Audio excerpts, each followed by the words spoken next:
Welcome to a special edition of Crawford County Outdoors. I'm Duane Koller, and we are here in Centerville today in eastern Crawford County, and we are talking forestry.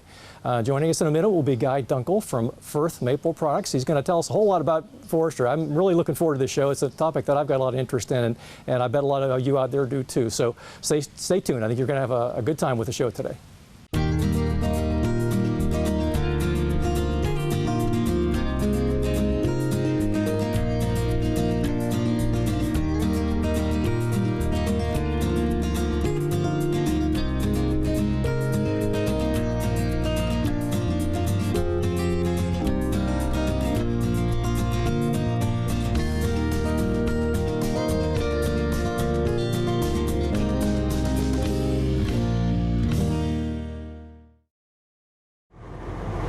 So Guy, when you're having a job site out here, you need to have a little, like a landing area or whatever for the logs to be collected, and then what's going on behind us here?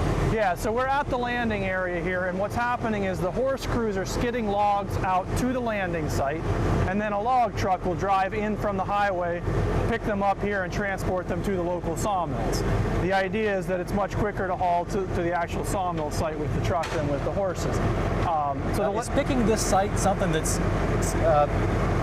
some science to that? I mean, you're not going to pick probably on the downhill side of the road for the trucks to get in and out of easily. An area that's real wet, you probably can't pick that. Exactly, right. So basically the criteria for the landing area are that we need dry soils so that they won't be disturbed or eroded heavily. We also need an area that the truck can access easily. So we need the truck to be able to turn around, get in, and maneuver well. Also, it's preferred that the horses have room for piling a large material, a large supply of logs. So we want to be able to fit in 2, 3, or 4 days worth of work into one landing area.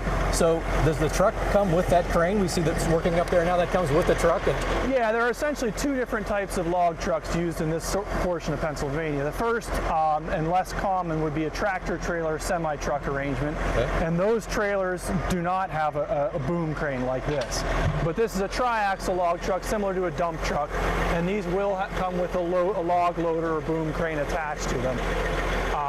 So the purpose of the crane, of course, is to pile the logs, get them situated properly. Then the load will be secured with binders or chains. The truck driver will take it to the sawmill from there and unload it. Now, is there any science to how you arrange the logs on the truck so that you have I see some shorter ones and some longer ones. He's getting 2 at a time here right now. Is there any? Yeah, you'll see the spacing of the uprights on the log truck, and basically the logs have to be maneuvered and piled so that they're contacted by 2 booms, and that prevents them from escaping or sliding off during transport. The other thing the truck driver's doing that it's harder to understand is that he's sorting logs according to their grade and their end destination. Okay. So we have several different sorts on this job. We'll have a pile of polewood or pulpwood that's going to one destination. We'll have a load of low-grade logs that's going to a second destination. We'll have a load of high-end logs, grade logs they'd be called, that's going to a third destination. And we may have other sorts like hemlock, maybe separate, ash logs for baseball bats, things like that. So all that sorting takes place here on the landing by the truck. So when they're going on the truck, this truck may be making several stops. It's not. This isn't the only truck that's only going to one place. It may be making several stops at the other end. So what Ron's done now is secured one load of a certain type of logs. He's going to take them to that end user, and then when he returns, he'll get a second type of log and take that to a separate end user. Yep. Now I saw him a minute ago pick up what looked to be a pretty good sized log. That had to be several hundred pounds. I mean, is that? Oh, yeah. Is there like the thing can only pick them up, a certain height, or do you want to put the real heavy ones on the bottom? Or I mean, are there issues with that? No, as far as the weight distribution goes, it's not critical. It's more important to fill in the gaps in between the logs. So if you've got 24 feet of usable space on the truck, you may want to put 2 12s together, for instance, as opposed to 2 8s, and then you'd have gaps and spacing in between. Is it better for the value of your wood to get that 24 long? I mean, if you have a nice log that's 24 feet long, am I better off to cut it into 2 12s or take it as a 24-foot piece and take it that way? Well, basically, when you're deciding how to buck a tree up, there are several considerations. The first and most important is to maintain the grade of the log.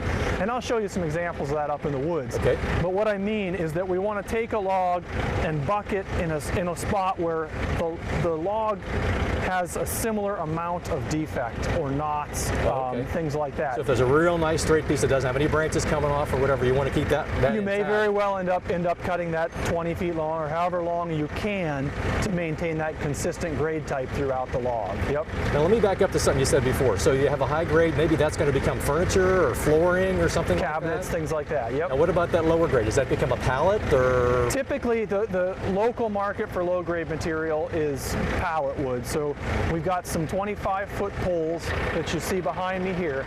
Those will be picked up and taken to what's called a scrag mill.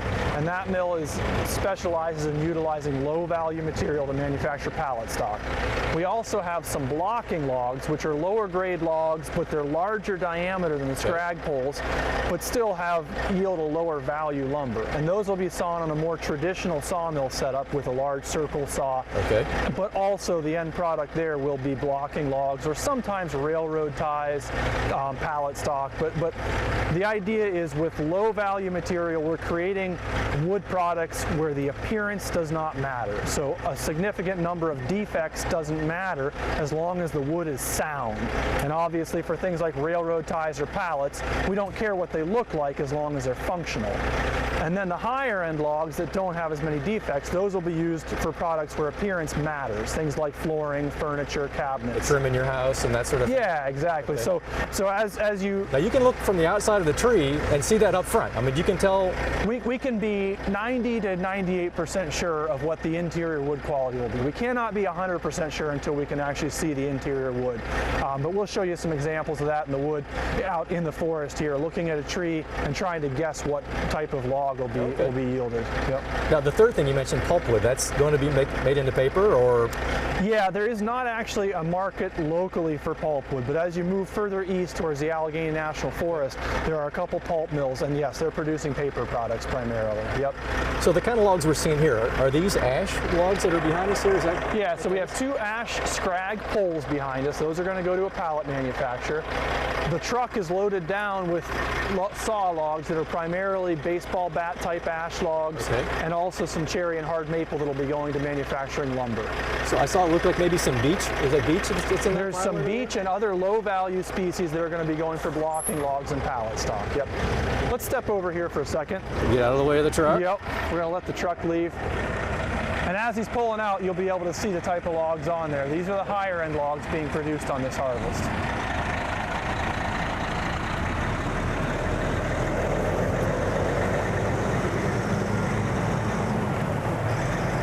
So that truck is carrying a fair bit of weight right there. Yeah, that truck's going to weigh about 75,000 pounds total. Wow. Yep. So can we walk over by some of these? Absolutely. And see them from the end here?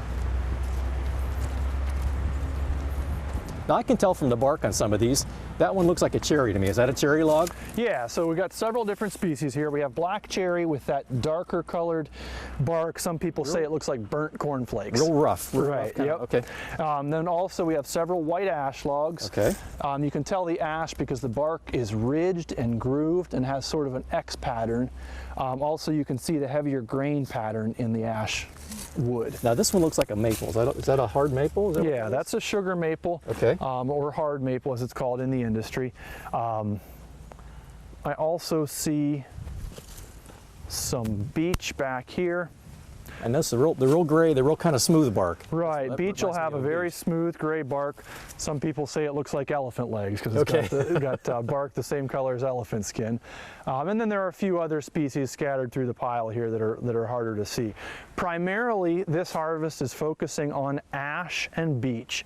And the reason is that ash is faced with an invasive insect that's been killing them called the emerald ash borer. And so our idea is that we want to salvage ash trees that have significant value before they die from the insect. Before they get impacted. Yeah, before the insect shows up. And we have a similar disease affecting beech trees. So really? The beech are affected by a disease called beech bark disease. Okay. It's actually a a fungus and insect complex, but the combination of those two non-native species are killing many of the beech in the area.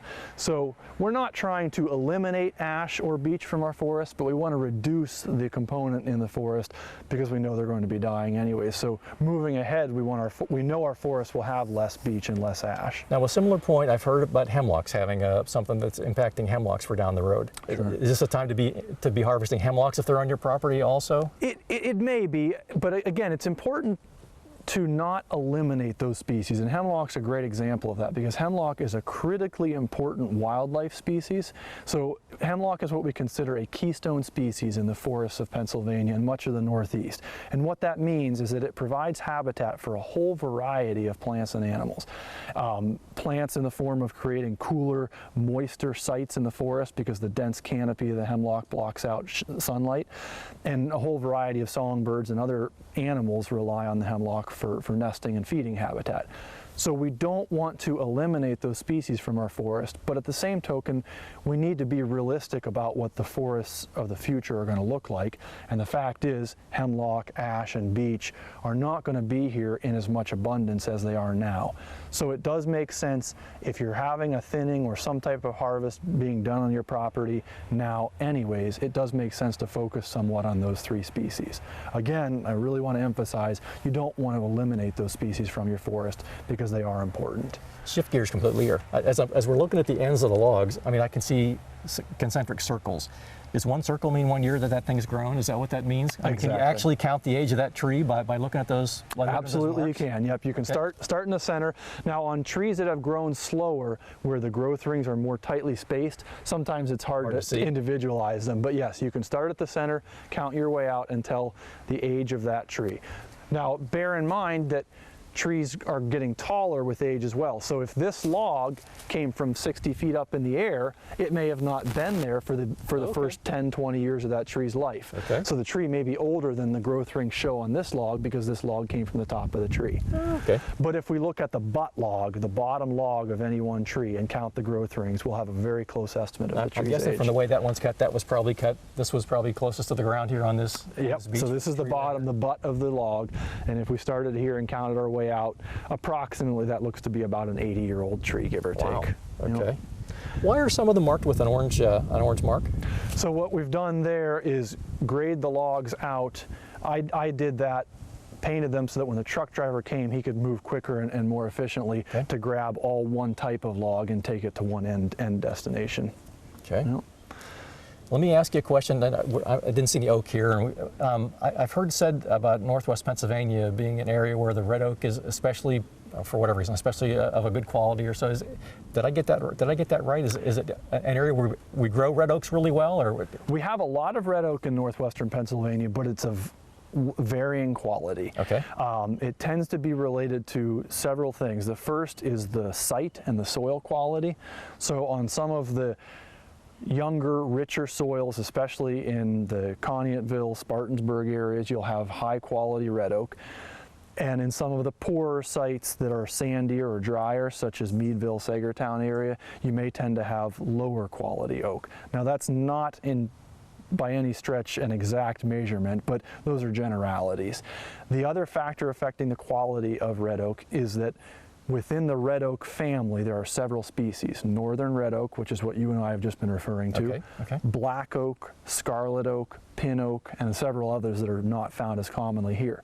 But within that family, all of those species will interbreed, and so you may find a higher instance of black oak, scarlet oak in that Meadville, Sagertown area, and so your northern red oaks may have a percentage component of the other species mixed in to their genetics. Really? Interesting. And those other species have much lower quality wood that's produced in them. So if I have a northern red oak that is 10 or 15% black oak, or has some scarlet oak genetics, then the quality of the wood coming out of that is going to be much lower. Isn't that interesting? I have an oak tree in my front yard, and I think it's a black oak, and so the red oak family, the lobes of the leaves are pointy, right? Those are the pointy ones. And the northern red oak that you talked about is it 7 or 9 lobes, and a black oak has 5 or 7. Did I remember that right from my daughter's school project? More or less, but that's not exact. The best way to identify the black oak is by the color of the inner bark. If you can pop a little bit of the outside bark off, you'll see a brighter yellow, orangish color inner bark. That the red oak will have a more of a red, pinkish type color inner bark. So as I'm looking around here at the landing site, I'm seeing leaves and they're starting to color, and of course, our area is very well known, for the maple trees and for the beautiful colors in the fall and all that kind of stuff. Let's go to biology 101 here. Why are the leaves getting yellow? Why yellow? Why not something else? So I'm not going to be able to answer this precisely, but my understanding is that at the end of the growing season here, the chlorophyll is not maintained in the leaves anymore. That's the green part. Yeah, right. Which is what makes the leaves colored green. And as that starts to break down and is not refreshed, then the leaves change color. So as you look out, if you come to a place where you can see a long distance and you see yellow and red and kind of crimson, and does that tell you something that the characteristics of that part of the forest by seeing the colored leaves at a certain time in the fall when they're starting to go? No, you will be able to tell some species based on the color. So, for example, sugar maple tends to have a brighter yellow color. There's a variety of colors that sugar maple will sport, but if I see a hillside with a lighter, brighter yellow color, it's most likely to be either sugar maple, aspen, or tulip poplar. Those colors just seem to be found on those trees. Whereas a species like ash tends to have a darker purple color fall leaf, so if we see a stand from a distance that has a darker purple color to it, it's a safe bet that there's some ash or red maple component to that. If you had a field someplace here in Crawford County, and you just stopped mowing it and let it go, what would happen, over a length of time? Would it become hardwood trees? Would it become something else? Well, we can't be entirely sure, but there's an old saying that in Pennsylvania we've got rich soils and lots of moisture. So if you don't mow it, burn it, graze it, or otherwise take it down, it will grow trees with time. That's just the nature of what we call succession in forests and in land in this area. What typically happens is the field, as it's taken out of crop production, will start to grow new species of weeds like goldenrod, ironweed, Joe Pye weed, things like that. That'll be phase one as the field succeeds from crops and agriculture into a more natural species setting.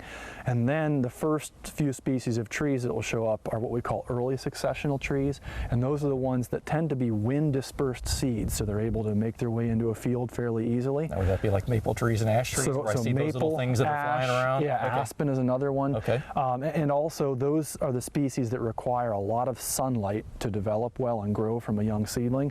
So you'll find those early successional So if there's other tall trees around shading them, they're not going to take off. Right. So you'll find instead, in that scenario, you'll find instead later successional shade tolerant species.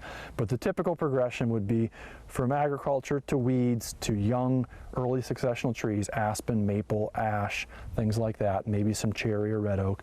And then you'll find some mid-successional species, the cherries, oaks, some sugar maple, tulip poplar, things like that. And then later, as the forest ages and the amount of sunlight decreases, hundreds of years out, you'll start to pick up the late successional species like hemlock, beech, and sugar maple primarily. So similarly, if we walk into a forest now, we can make some guesses about its history and past land uses based on what species we see there. And we'll look at that in a minute, but if we walk into areas that have late successional species that are shade tolerant, beech, sugar maple, hemlock, then we can make a safe guess that that has been historically a forest for a long time and is not a recently reverted field. But if we see tulip poplar, ash, aspen, red maple, those early successional species, then it may indicate to us that that was more recently in field or agricultural So that was on a farm field and maybe 30 years ago or 40 years ago? Well, 30 to 80, somewhere in that neighborhood. Yeah, those are good guesses, yep. So is there a certain tree that's like the most productive tree to grow, I guess value, I'm thinking productivity in terms of the value for the end user that comes from our area. That's like, if I'm buying a piece of property, oh, there's XYZ tree there, that's the property I want. I mean, is there a magic formula like that? No, there's not. But in general, in our area, the highest value trees from a dollar standpoint tend to be black cherry, black walnut, red oak, and sugar maple. Now you have to remember that we're dealing with a commodity market, so there are ups and downs at all times. But it's a fairly safe bet that those 4 species are always going to be near or at the top of the market. Okay. Now remember as well that the value of a tree is not only based on its species, but it's also based on the quality. And so we could have a forest full of black cherry trees, but if they're all of low quality, then that forest may be lower value than if it was a forest full of ash, which is a mid-value species. But if it was a forest full of high-value ash trees and high-quality ash trees, then we might have more value there. So, is there a way for property owner who doesn't have any expertise in this to see that? It's like, oh yeah, I've got cherry trees in my woods, and but then you walk in, there's an expert, and it's like, well, they're lesser value cherry. I mean, there's some tips you could give. The things I'm looking for when I'm evaluating the dollar value of a tree are the species, the form. So in other words, I want trees that are tall and straight with fewer crooks, bends, and things like that. And I also want height, of course, because I get more logs out of it. So the species, the form of the tree, and then finally, like we spoke about, the quality of the logs that are coming out of it. So if I have logs with many knots on the outsides, those translate into defects in the lumber, so those logs are worth less money. You can also look for things like rot or disease, signs of disease. All of those are going to translate into lower quality logs and therefore lower value logs. So as you walk around your property, and it's like, well, I should keep that one and get rid of those ones, and I mean, is there a formula about that? You have one.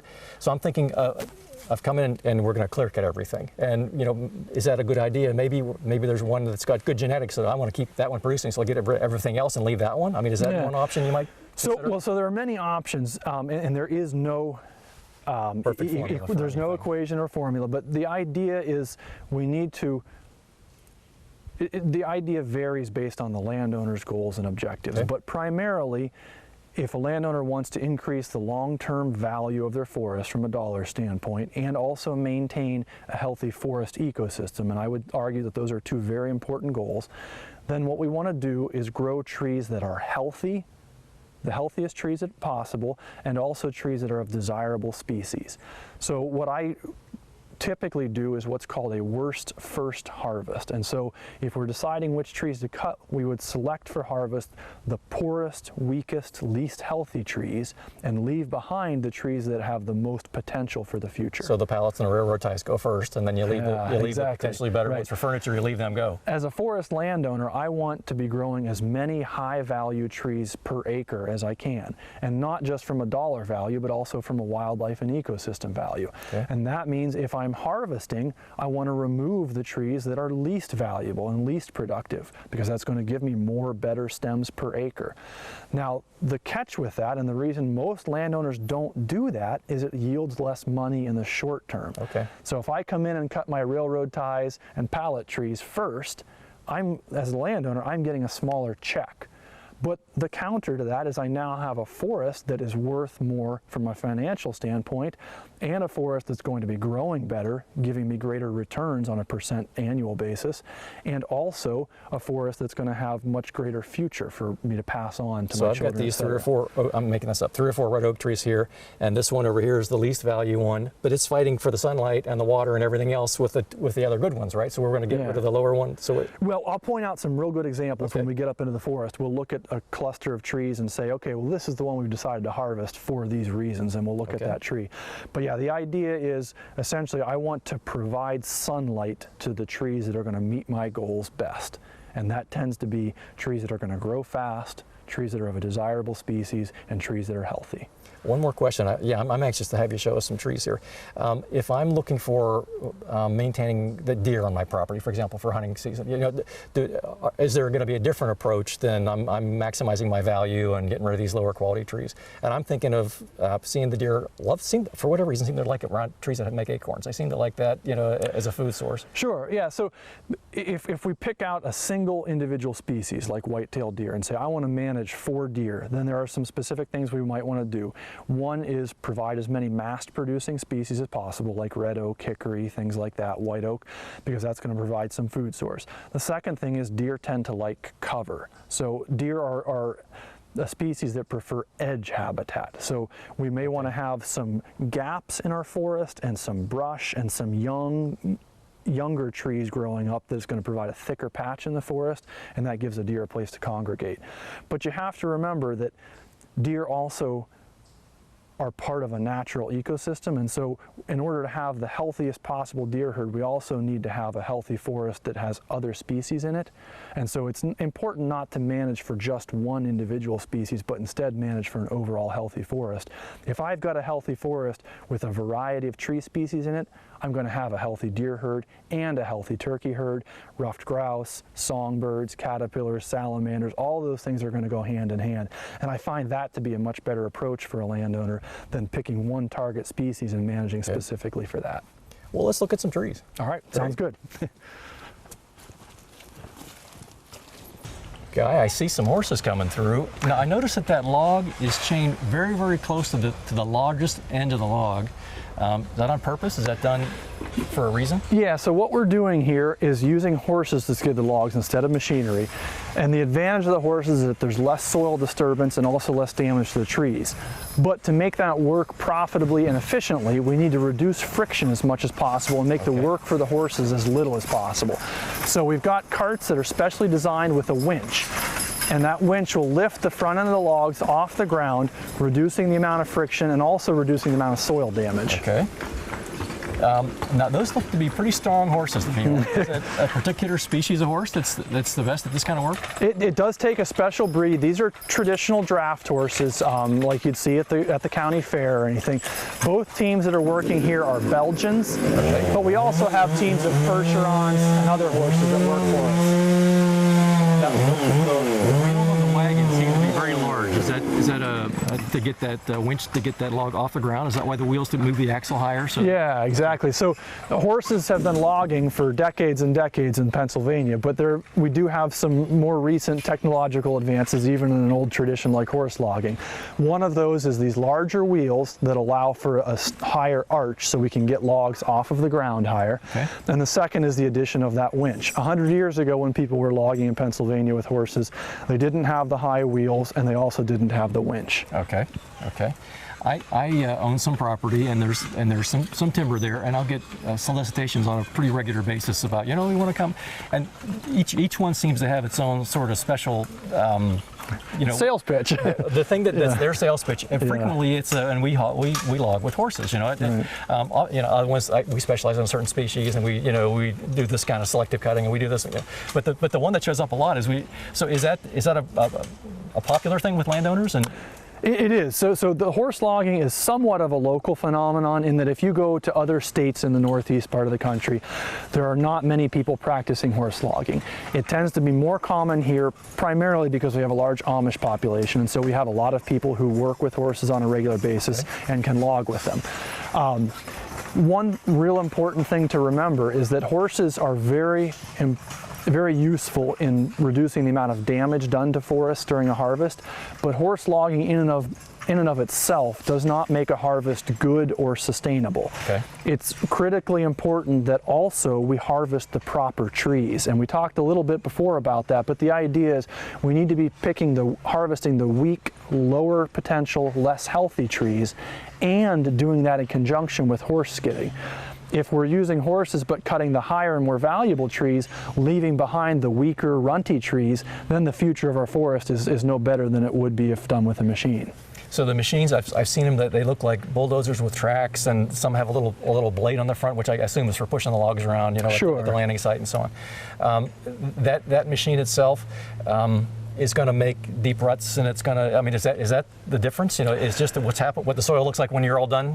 That's one of the differences, but not the only. So the machines weigh a lot more than the horses, and they also, in the turning of the tires and tracks, can shift the forest soil and damage it significantly that way. So by logging with horses, we have healthier soils, but the other important thing is that from a landowner standpoint, by using horses, I have narrower skid trails throughout my forest, which means I have less of my area devoted to infrastructure and more of my area devoted to growing trees. So horses save money for a landowner by allowing there to just simply be more trees on their forest and less area of paths and roadways. So I'm making this up. I need a 8-foot wide road rather than a 20-foot wide road. In general, a large log skidder is going to need somewhere from a 12 to 16-foot wide skid trail, and a team of horses needs somewhere between 8 and 12. Okay. So it's not a huge difference, but you can add that into the equation when you're deciding whether horses are a right fit for you. So I don't have to cut down those extra 20 trees that might be valuable just because they're in the way of where the road's going to go. Exactly. From a landowner's perspective, the other important advantage of horses is that as the horses are removing logs and turning through the forest, they're much less likely to scrape against the desirable trees. And the bark is where the action is on the tree's growth, right? Yeah, so if right. you rip the bark off, that's bad. Yeah, when the bark is damaged on a tree, you've now made a wound and introduced a spot where rot can come into the tree. The rot will slow the growth of the tree and also damage the log quality that comes out of that tree. So the idea is that horses save money for landowners by leaving behind healthier trees that are more productive. So that sales pitch is a good thing that I've been seeing. It is. The horses are an important part of any sustainable forestry operation, but like I said, they're not the only component. Very good. Yeah. Let's see some trees. All right. So Guy, I see you got some equipment along here, and I'm hoping you can show us how to cut a tree down and do it safely. So we got some gear. So what all do you need? So I'm going to show you the method that's been created in Sweden for dropping trees. It's called the Soren Eriksson method. And the idea is to get a tree to fall exactly where you want it. So first and foremost, we need a whole host of equipment. The first and probably the most important is this hard hat. You want a traditional hard hat like you'd find for other types of hard labor. But that hard hat should be equipped with a face mask of some type.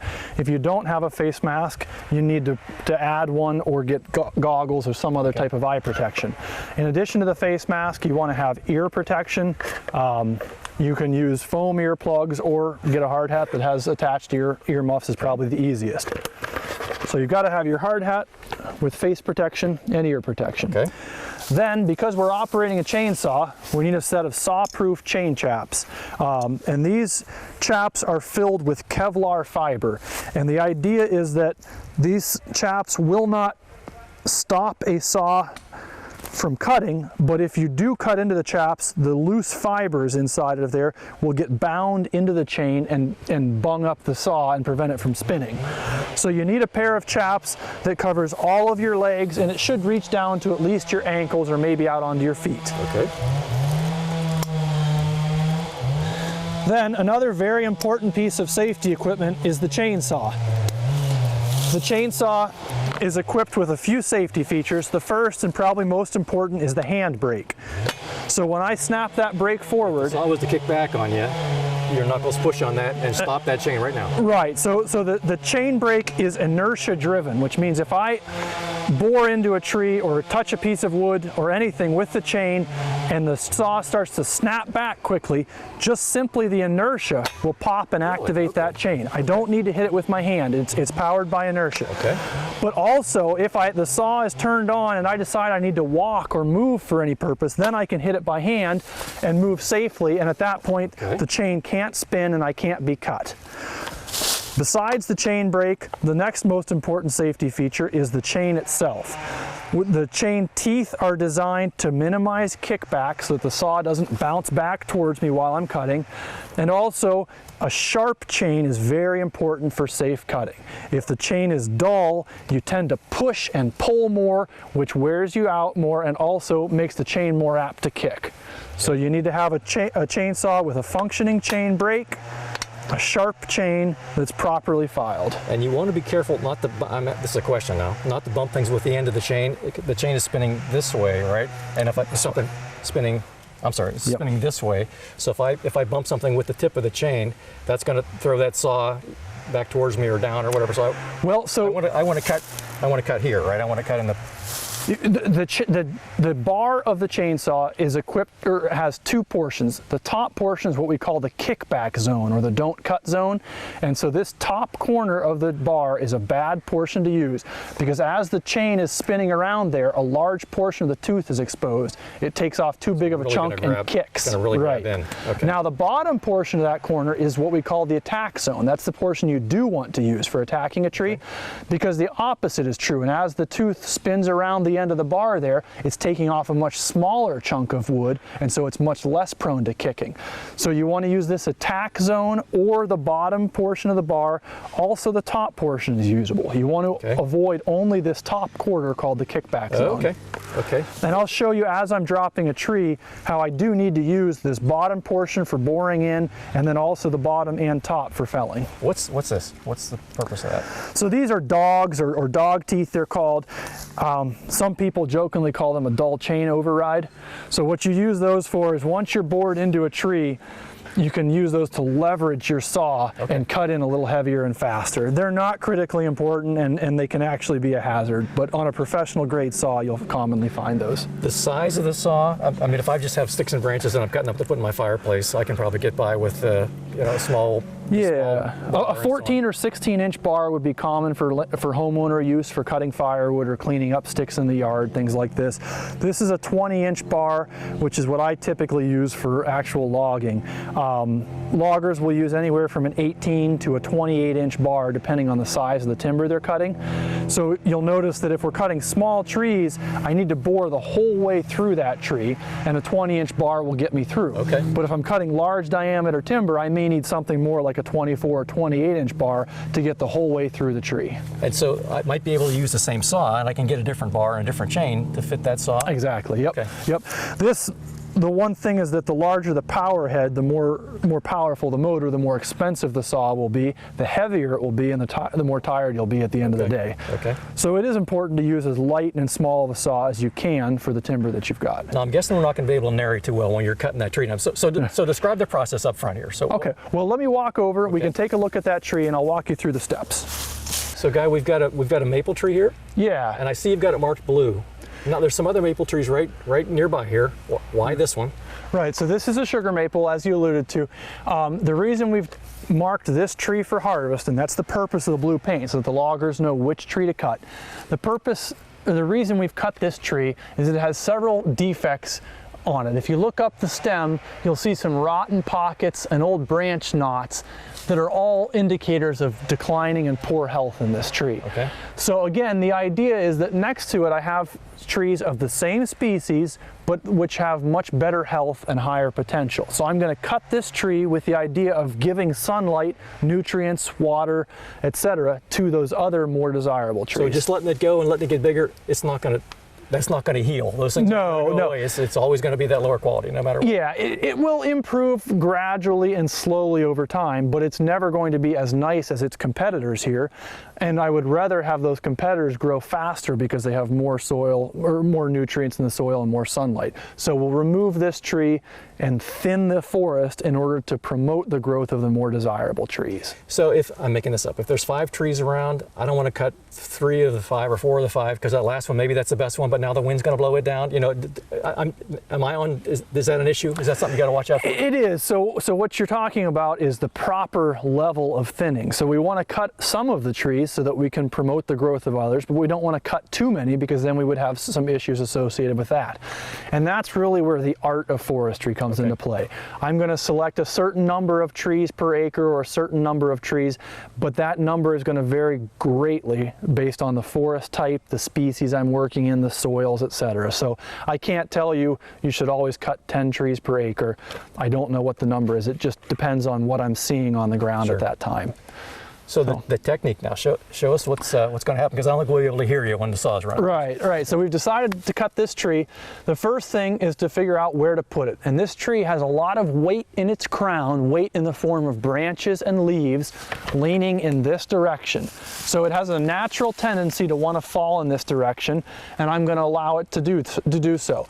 Fortunately for us, there's a large hole in the forest, a big opening in the direction of the weight. So when I drop it that direction, I'm not going to damage any other trees. That's the purpose here, or the idea here.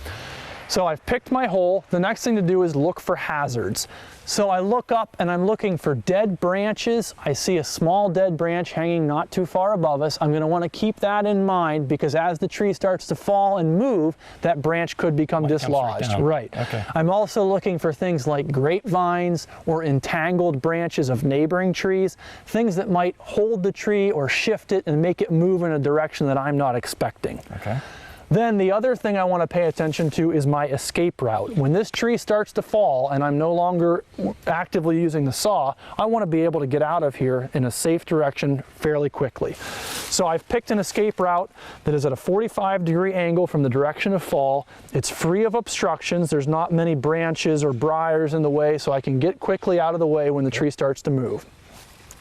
Now I've got my pre-felling plan pretty well established. I know where the tree wants to go and I'm aware of what risks are involved. Now I'm going to fire the chainsaw up and begin the notching process.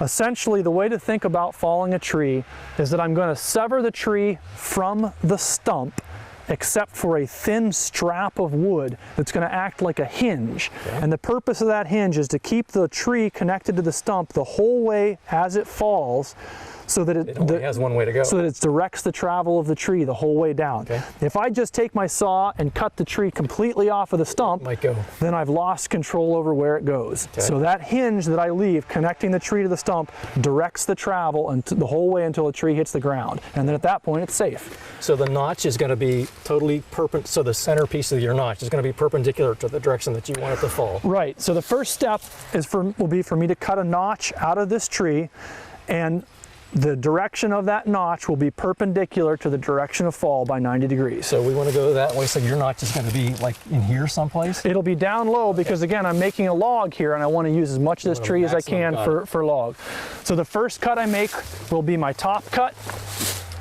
I'll cut down at about a 70-degree angle, and then I'll make a bottom cut to make two clean connections where those two cuts meet, and then I'll have a notch to remove. So now when that notch comes out, you want that line, that perpendicular line, to be at the middle of the tree or closer to this side of the tree? Or it depends on how you're trying to move the tree, but I'm going to be aiming for about 1/3 of the distance into the tree for this particular one. There are some techniques where you're trying to swing the tree away from its weight of the weight where it wants to fall, and so you may need more or less depth. Okay.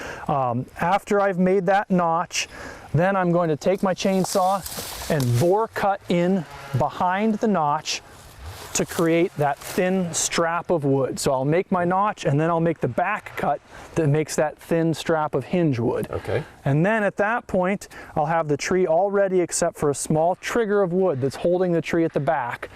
And then I'll ask you to step away so that I can drop the tree safely.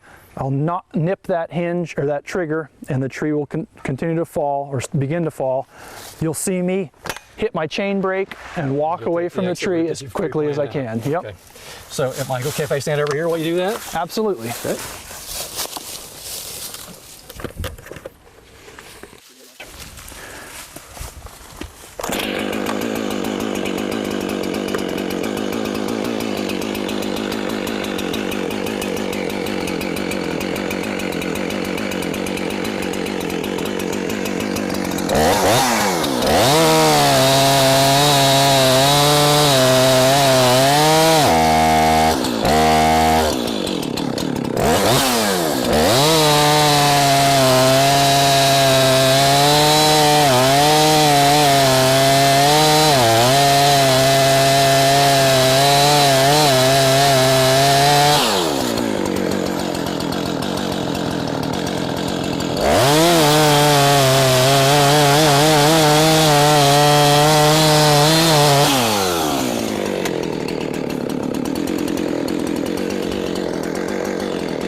Okay, Duane. Okay, so you got the notch at the 70-degree angle, and you got the perpendicular spot that you wanted? Yeah, so I've pulled my notch out. My cuts have met pretty well here in the middle.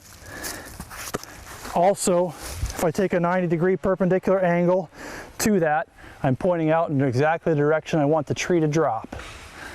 Then I came back behind, bored my chainsaw into the tree all the way through so that I formed a strip of wood here behind my notch. And that strip of wood runs the whole way across the stump and is the hinge that connects my tree to the stump.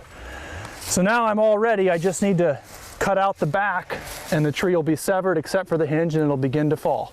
Okay. Then after it's on the ground, you can come back over and I'll show you what the hinge looks like and we'll see if I hit my target. Well, let me move out of the way. Okay. All right, we'll get this tree on the ground and turn it into logs.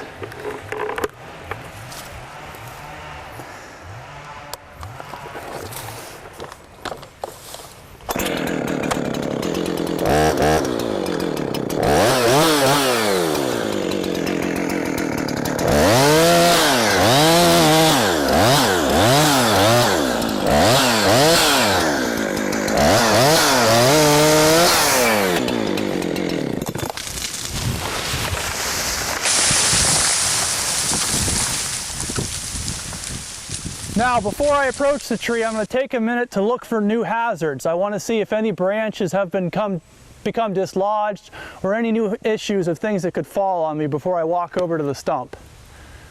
And I don't see anything, so I'm going to head over. Come on over, Duane.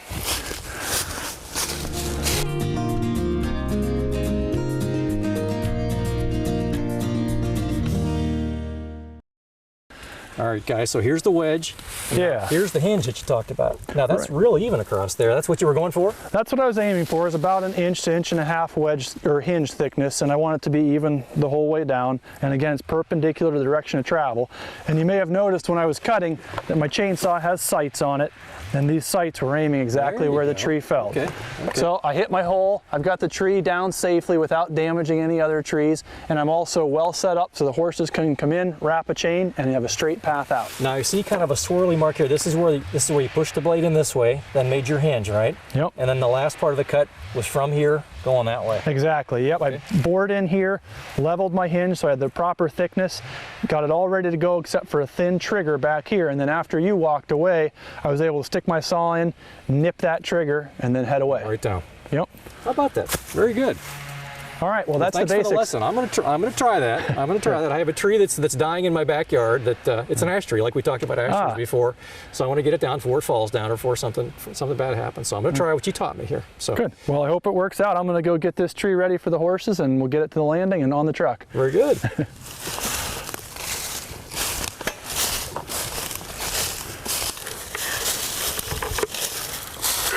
So, Guy, we've got some branches on here that are going to keep that log from being easy for the horses to take along. So you got to get them off, right? Yeah, it's time for me to get this log bucked up and de-limbed and ready to be skidded.